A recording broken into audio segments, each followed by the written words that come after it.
Now, just about everybody, or certainly every literate person, has read your book, In Cold Blood, the story of the wholesale murder of the Clutter family by two young men.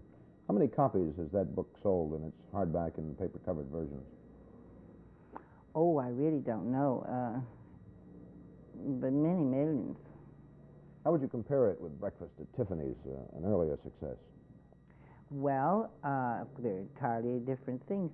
One's an experiment in journalism. You see, people are always with me making this distinction between subject matter and style. What they don't understand is that what is important to me is literary experiments in style.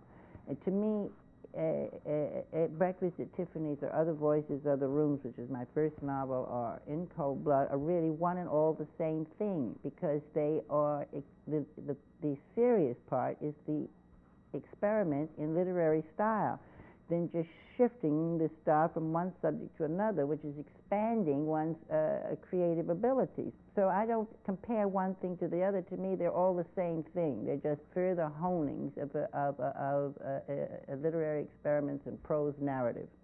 Cold Blood, by the way, has been made into a movie, which is opening pretty soon, is it not? It's opening in New York and Los Angeles on December the 14th.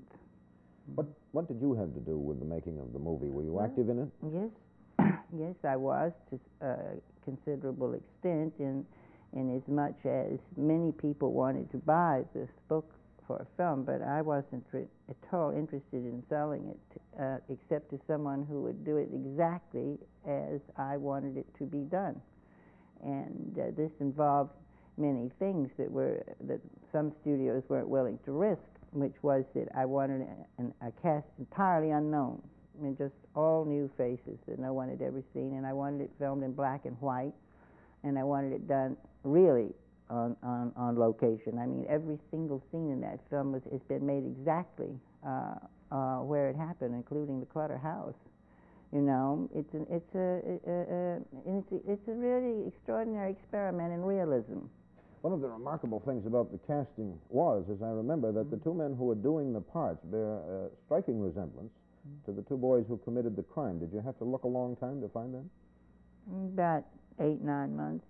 But they're really uncannily alike. Not only that, but they're wonderfully gifted. That's the bonus part. Well, now that the movie is complete and in the can, so to speak, are you pleased with it? Yes, I am.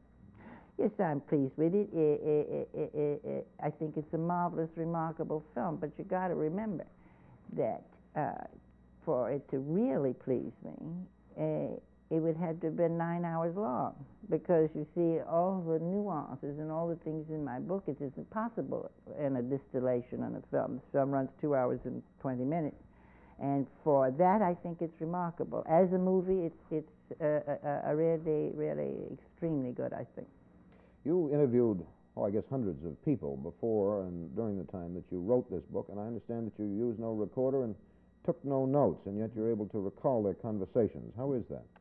Because I have the auditory version of a photographic memory, and I have it naturally anyway. But even so, when I began experimenting, doing my experiments in journalism, the first of which was called The Muses Are Heard, and was about a trip to Russia. I think it's really, in many ways, one of my very best books. In order to write that, my theory is that a journalist interviewing a person must never make notes. They mustn't use a tape recorder. They must never make notes, because it automatically sets up a stilted situation, especially with people who are not used to being interviewed, you know. And you must always be right inside of the scene and the action of it, and you yourself must become this tape recorder. And so, having this gift anyway, I then perfected it by using a tape recorder and having someone read into a tape recorder while I'm sitting there. Then I will go into the next room, and then I will repeat into the tape recorder a half an hour later precisely what the person has just read into this tape recorder, and then we match the two tapes together. And more and more, it took me, I don't know, about 2 years to really perfect this.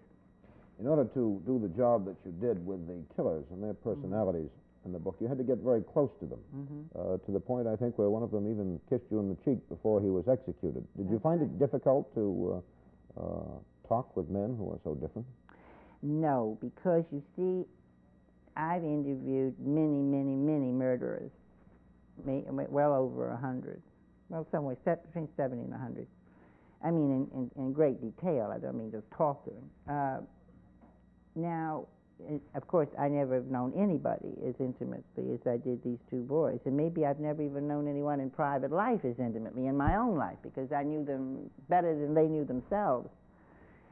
And the thing about it is that most people, when you can say I'm talking to you, and then suddenly somebody whispers in my ear, do you know that he killed 4 people? Then right away, in the normal process, an average person, that person becomes completely unreal to them. You know, there's some kind of failure of empathy that immediately happens. And all murderers subconsciously feel this. They feel this unreality about themselves in relationship to the non-murderer. And what happens with me is that I am able to achieve this rapport on the basis of almost seeming to be a murderer myself. I can't describe it precisely, but it's a quality of mind, of following their mentality so well that they begin to get very free and easy with them, and become extremely confidential.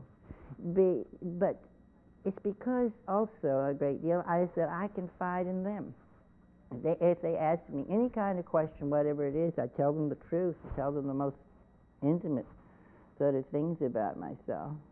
And that's when you do, as an interviewer, any subject in depth, really, you can't be just an interviewer. You've got to become really a friend with the person, both ways.